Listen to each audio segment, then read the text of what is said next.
천박한 피는 물로도 안 씻기나 보구나. 시어머니 영애의 서늘한 목소리가 식탁의 공기를 단번에 얼려버렸다. 동시에 영애의 손에 들려있던 유리컵이 공중을 가로질렀고 그 안에 얼음 섞인 물이 서윤의 얼굴을 정면으로 강타했다. 툭 투둑. 머리카락을 타고 흘러내린 물방울이 하얀 원피스를 얼룩덜룩하게 적셨고 뺨에 부딪힌 얼음 조각들이 접시 위로 힘없이 떨어졌다. 속으로 생각했다. 당신이 방금 부은 건 단순한 물이 아니라 당신 아들이 매달려 있던 마지막 동아줄이야. 서윤은 눈을 감지도 비명을 지르지도 않은 채 젖은 속눈썹 사이로 눈앞의 노부인을 똑똑히 응시했다. 옆자리에 앉은 진우는 귀신이라도 본 듯 입을 벌린 채 굳어버렸고 레스토랑 안의 시선들은 일제히 이 소란스러운 테이블로 쏟아졌다. 영애는 티슈로 손가락 끝을 닦으며 마치 더러운 오물을 치운 듯 가벼운 한숨을 내뱉고는 비릿한 승리감에 취해 미소 지었다. 서윤은 떨리는 손을 테이블 아래로 숨기는 대신 천천히 가방을 챙겨 일어나며 젖은 머리칼을 뒤로 쓸어 넘겼다. 식사가 끝난 것 같네요, 어머니.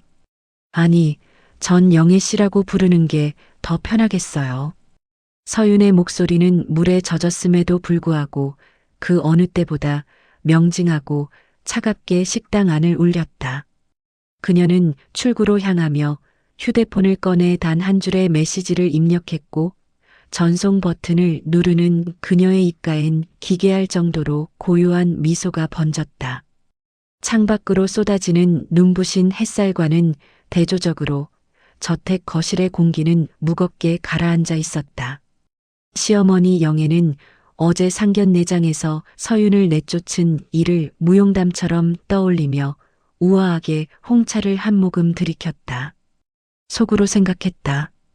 감히 어디서 근본도 없는 게 내 아들 앞길을 막아? 어제 그 정도면 충분히 알아들었겠지. 하지만 그 평화는 진우의 휴대폰이 미친 듯이 진동하며 테이블 위를 가로지르는 순간 산산조각 났다. 어머니, 지금 이게 대체 무슨 소리예요? 주거래 은행에서 대출 연장이 안 된다니요. 진우의 비명 섞인 외침에 영애의 찻잔이 미세하게 흔들렸고 그는 넋이 나간 표정으로 연신 전화를 돌려댔다. 어제까지만 해도 큰 절을 올릴 기세였던 지점장들은 약속이라도 한 듯 본사지침이라 방법이 없다는 차가운 답변만을 되풀이했다.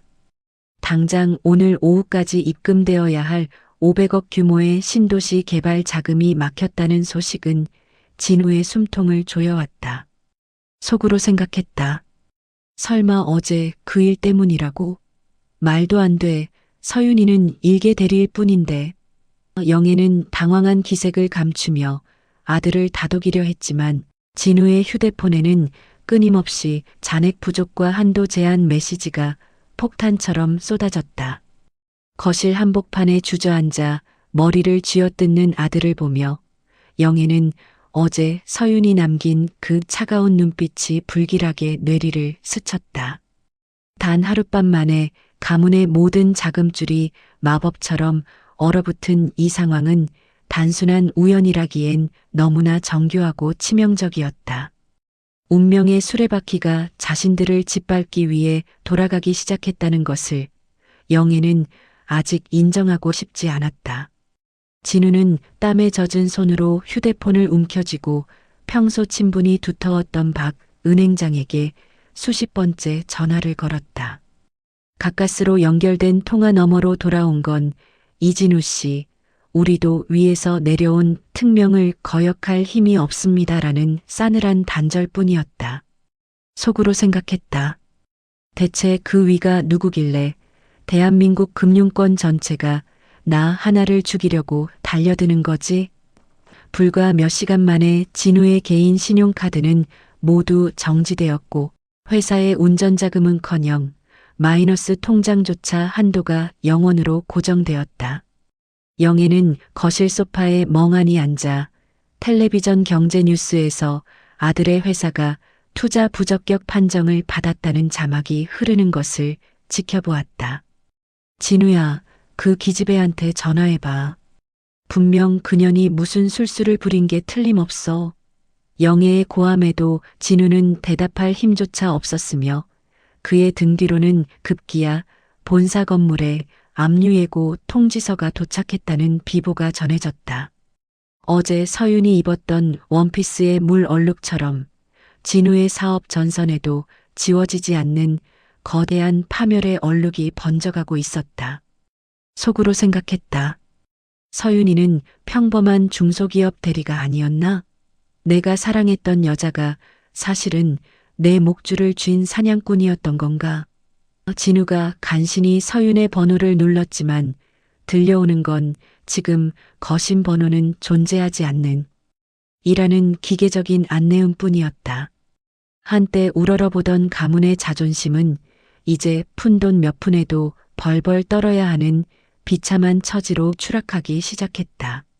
서윤이 보낸 보이지 않는 칼날은 진우의 숨통이 아닌 그가 가진 가장 강력한 무기인 돈의 흐름을 정확히 도려내고 있었다. 시어머니 영애는 부들부들 떨리는 손으로 어제 던졌던 물컵의 파편을 바라보며 처음으로 온몸을 휘감는 지독한 공포를 느꼈다. 강남의 한 프라이빗 오피스, 서윤은 젖은 옷 대신 몸에 딱 맞는 차가운 네이비 수트 차림으로 통창 앞에 서 있었다.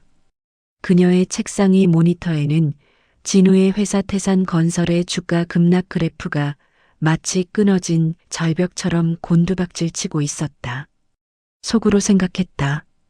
당신들이 그렇게 숭배하고 휘두르던 돈이라는 권력, 그 실체가 얼마나 가벼운 종이 쪼가리인지 이제 알겠어? 서윤은 비서가 건네는 서류를 훑어보았는데 거기엔 아시아 최대 사모펀드 블랙스완의 의장이라는 그녀의 진짜 직함이 선명하게 박혀 있었다. 그녀는 진우를 진심으로 사랑했기에 자신의 배경을 지운 채 3년을 곁에 머물렀지만 어제 영애가 쏟아부은 물은 그 수뇌보를 잔혹한 복수심으로 치환해버렸다. 의장님, 태산건설의 단기 채권 매입을 완료했습니다. 이제 명령만 내리시면 즉시 담보권을 실행해 경영권을 박탈할 수 있습니다. 비서의 보고에 서윤은 차갑게 식은 에스프레소를 한 모금 마시며 무심하게 고개를 끄덕였다. 속으로 생각했다. 사랑이 가면 정의가 온다더니 내 손으로 당신의 세상을 무너뜨리는 기분이 이토록 명징할 줄이야. 그녀의 손가락 끝 하나에 국내 5대 시중은행의 리스크 관리팀이 비상체제에 돌입했고 진우가 가토록 공들였던 신도시 사업은 유령 사업이 될 위기에 처했다. 서윤은 책상 위에 놓인 진우와의 커플 사진을 액자체로 뒤집어버리며 비서에게 짧게 명령했다. 태산건설의 모든 자산을 동결시키고 이진우 씨에게는 구걸할 기회조차 주지 마세요. 그녀는 이제 가녀린 예비 며느리가 아니라 먹잇감의 숨통을 단번에 끊어놓는 사냥꾼의 눈빛을 하고 있었다. 영애가 무시했던 그 천박한 피는 사실 대한민국 경제의 혈관을 주무르는 가장 강력한 지배자의 피였다. 태산건설 본사 로비는 빚 독촉에 시달리는 하청업체 직원들의 고성으로 아수라장이 되어 있었다. 영애는 평소 부리던 기사도 없이 직접 차를 몰고 서윤의 낡은 자취방 앞으로 달려갔지만 그곳엔 이미 임대 문의 전단지만이 처량하게 붙어 있을 뿐이었다. 속으로 생각했다. 그깟 물 한 컵 부었다고 하늘이 무너질 리 없어.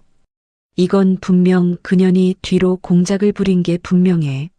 진우는 사채 시장의 거물들에게까지 무릎을 꿇으며 자금을 수혈하려 했으나 돌아오는 건 블랙 스완이 찍은 놈은 시체나 다름없다는 비웃음 섞인 거절뿐이었다. 영애의 우아하던 저택 대문에는 빨간 압류 딱지가 무자비하게 붙기 시작했고 그녀가 애지중지하던 명품 가방과 도자기들이 차가운 바닥으로 내팽개쳐졌다. 이거 놓으란 말이야. 내가 누군 줄 알고 이래. 영애의 비명은 텅 빈 거실에 허망하게 메아리쳤고 진우는 초점 없는 눈으로 거실 바닥에 주저앉아 버렸다. 속으로 생각했다. 서윤아, 제발. 내가 누구든 상관없으니 제발 이 악몽에서 나 좀 꺼내줘. 한때 세상을 다 가진 듯 오만했던 모자는 이제 전기마저 끊긴 어두운 집 안에서 서로의 숨소리조차 두려워하는 처지가 되었다. 영애는 어둠 속에서 번뜩이는 압류 딱지를 보며 비로소 자신이 건드린 것이 단순한 여자가 아니라 거대한 재앙이었음을 직감했다. 진우의 휴대폰에 찍힌 미납 고지서 문자들이 마치 서윤의 비웃음처럼 쉴 새 없이 진동하며 밤을 지새웠다. 진우는 서윤으로부터 온 내일 오후 2시 세인트 호텔 펜트하우스라는 짧은 메시지를 붙잡고 밤을 지새웠다. 영애는 아침부터 아들의 수트를 직접 다리며 가서 그년 다리라도 붙잡아 필요하다면 내가 무릎을 꿇으마라며 히스테릭하게 소리를 질렀다. 속으로 생각했다. 설마 나를 죽이려고 부르는 건 아니겠지? 아니, 아직 나를 사랑한다면 기회를 줄지도 몰라. 약속 장소에 도착한 진우와 몰래 뒤를 밟은 영애의 눈앞에 펼쳐진 것은 수십 명의 경호원과 금융계 거물들이 도열한 압도적인 광경이었다. 그 삼엄한 공기를 가르며 나타난 서윤은 상견례 날의 수수한 모습은 온데간데 없이 억만금의 보적보다 더 빛나는 위엄을 온몸으로 뿜어내고 있었다. 진우는 차마 다가가지 못한 채 입술만 파르르 떨었고 영애는 호텔 입구에서 경비들에게 가로막혀 바닥에 나동그라졌다. 오랜만이네, 진우 씨. 아니, 이진우 대표님이라고 불러드려야 하나? 서윤의 목소리는 우아했지만 뼛속까지 시릴 정도로 차가웠으며 그녀의 시선은 진우를 지나쳐 바닥에 주저앉은 영애에게 머물렀다. 속으로 생각했다. 당신이 그렇게 좋아하는 급차이, 이제 확실히 느껴지나요? 서윤이 손가락을 가볍게 튕기자 비서가 진우 앞에 두툼한 서류 뭉치를 내밀었고 그 안에는 태상건설의 파산 신청서가 들어 있었다. 영애는 멀리서도 들리는 서윤의 웃음소리에 소름이 끼쳐 비명을 지르려 했지만 보안 요원의 강력한 손길에 입이 막힌 채 끌려나갔다. 그 화려한 스위트룸 안에서 진우는 자신이 사랑했던 여자가 아니라 자신을 심판하러 온 절대적인 신을 마주하고 있었다. 어머니, 어제 마신 물은 참 시원했습니다. 덕분에 정신이 아주 번쩍 들더군요. 서윤이 비릿한 미소를 지으며 진우의 회사 지분 포기 각서와 개인 회생 불가능 조항이 담긴 서류를 테이블 위에 던졌다. 진우는 눈물을 흘리며 서윤의 구두 끝을 잡으려 손을 뻗었지만 건조한 표정의 보안 요원들에 의해 가차없이 가로막혔다. 속으로 생각했다. 한때 나를 안아주던 그 따뜻한 손이 이제는 내 목을 조르는 가장 날카로운 칼날이 되었구나. 영애는 보안 요원들의 틈을 뚫고 들어와 서윤의 발치에 넙죽 엎드려 바닥을 기며 살려달라 울부짖었다. 내가 미쳤었어, 서윤아. 아니, 의장님. 우리 진우는 죄가 없으니 제발 회사는 살려줘요. 하지만 서윤은 눈 하나 깜빡이지 않고 영애가 걸고 있는 수억 원대의 다이아몬드 목걸이를 서늘하게 응시했다. 속으로 생각했다. 당신들이 사람을 등급 매길 때 썼던 그 기준들, 이제는 당신들을 파멸시키는 족쇄가 될 거야. 서윤은 펜을 진우의 발치에 툭 던지며 지분 전부를 1원에 넘긴다는 계약서에 서명할 것을 종용했다. 영애는 아들의 등을 떠밀며 어서 서명하라고 소리를 질렀고 그 처절하고 비굴한 모습은 호텔 안의 통창 너머로 비치는 도시의 야경과 극명하게 대비되었다. 서유는 마지막 자비 대신 차갑게 식은 홍차를 영애의 머리 위로 천천히 부어버리며 상견례 날의 빚을 그대로 되돌려 주었다. 이걸로 물값은 정산된 걸로 하죠. 이제 남은 건 당신들이 저지른 오만의 대가뿐입니다. 진우가 떨리는 손으로 서명을 마치자마자 서유는 기다렸다는 듯 서류를 낚아채 비서에게 넘겼다. 그 순간 진우의 휴대폰에는 회사의 법정 관리 개시와 모든 자산의 몰수를 알리는 문자 메시지가 쉼없이 들이닥쳤다. 속으로 생각했다. 서명만 하면 살려줄 줄 알았는데 이건 살려주는 게 아니라 산채로 가죽을 벗기는 계약이었어. 호텔 밖으로 쫓겨난 모자를 맞이한 건 그들의 화려한 추락을 취재하기 위해 몰려든 기자들과 분노한 투자자들의 거친 함성이었다. 한때 귀부인 소리를 듣던 영애는 헝클어진 머리로 날아오는 달걀과 밀가루를 뒤집었으며 비명을 질렀고 진우는 카메라 플래시 세례 속에 고개를 떨궜다. 속으로 생각했다. 남 탓하지 마. 당신들의 오만함이 부른 결과니까. 이제야 세상의 온도가 얼마나 차가운지 알겠어? 서유는 펜트하우스 통유리 너머로 개미처럼 작아진 그들의 비참한 뒷모습을 와인 잔을 든 채 조용히 감상했다. 영애는 길바닥에 주저앉아 아들의 멱살을 잡고 내가 그년을 제대로 관리 못해서 이 지경이 된 것 아니냐며 비굴한 남 탓을 시작했다. 진우 역시 폭발한 듯 어머니의 손을 뿌리치며 어머니가 그날 물만 안 부었어도 우린 지금쯤 축배를 들고 있었을 것이라며 길거리 한복판에서 서로를 향해 저주를 퍼부었다.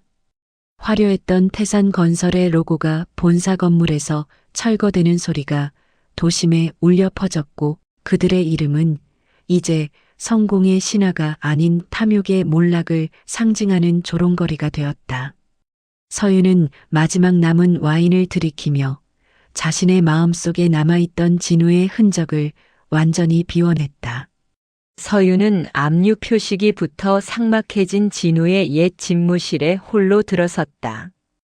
가구마다 붙은 붉은 딱지들이 마치 이 가문의 마지막 숨통을 끊어놓은 핏자국처럼 보였다. 속으로 생각했다. 복수는 끝났는데 왜 내 마음 한구석은 이 텅 빈 사무실처럼 시리기만 한 걸까?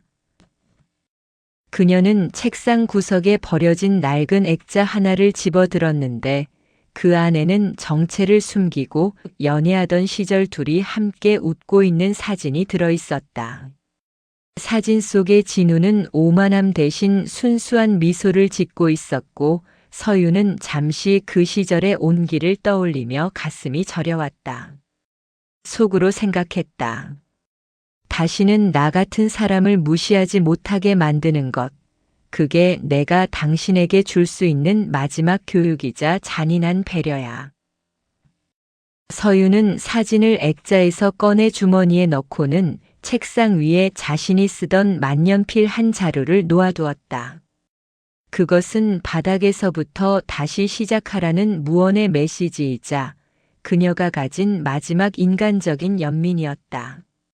사무실을 나서며 그녀는 복도에서 마주친 법원 관계자들에게 단호한 목소리로 모든 절차를 법대로 단 1원도 예외 없이 집행하세요라고 지시했다. 속으로 생각했다. 사랑했던 마음도 이 먼지 쌓인 공간에 두고 갈게. 이제 당신은 내가 알던 사람이 아니니까. 건물 로비를 빠져나오자 차가운 밤바람이 그녀의 뺨을 스쳤고 서유는 뒤도 돌아보지 않고 대기 중인 검은 세단에 몸을 실었다. 멀리 어둠 속에서 진우가 술에 취해 비틀거리며 건물 근처를 배회하는 모습이 보였지만 서유는 차창 커튼을 굳게 닫아버렸다. 그녀는 비서에게 짧게 한마디를 남겼다. 내일 아침 9시 다음 프로젝트 브리핑 준비하세요. 이제 과거는 지웠습니다. 1년 뒤 서유는 올해의 경제인 시상식장의 중심에 서서 수많은 카메라 플래시를 한 몸에 받았다. 그녀의 이름 앞에는 이제 블랙스완의 수장을 넘어 대한민국 금융계에 살아있는 신화라는 수식어가 붙어 있었다. 속으로 생각했다. 사람은 고쳐 쓰는 게 아니라는데 저들도 밑바닥에서 조금은 세상을 배웠을까? 시상식을 마치고 돌아가는 길, 서윤의 차는 우연히 공사 현장 근처에서 신호 대기에 걸렸다. 그곳엔 화려한 슈트 대신 땀에 절은 작업복을 입고 무거운 자재를 나르는 진우와 근처 식당에서 잔반을 정리하는 영애의 초라한 뒷모습이 있었다. 속으로 생각했다. 어머니, 당신이 그토록 경멸하던 천박한 노동의 가치를 이제야 몸소 느끼고 계시는군요. 영애는 지나가는 고급 세단을 보며 혹시나 아는 사람일까 얼굴을 가렸고 진우는 먼지 자욱한 현장에서 공허한 눈으로 하늘만 바라보고 있었다.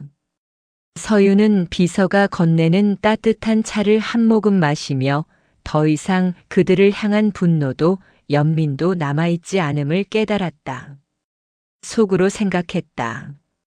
당신들에게 준 가장 큰 벌은 죽음이 아니라 평생 내가 누리는 세상을 밑바닥에서 우러러보며 살게 하는 것이야. 창밖으로 스쳐 지나가는 그들의 풍경을 뒤로 한 채 서윤의 차는 거침없이 미래를 향해 미끄러져 나갔다. 그녀는 이제 누구의 며느리도 누군가의 연인도 아닌 오직 자기 자신의 이름으로 빛나는 완벽한 여왕이었다. 저 멀리 노을이 지는 도심의 마천루 위로 서윤이 새로 세운 스완타워가 압도적인 위용을 드러내며 대단원의 막을 내렸다.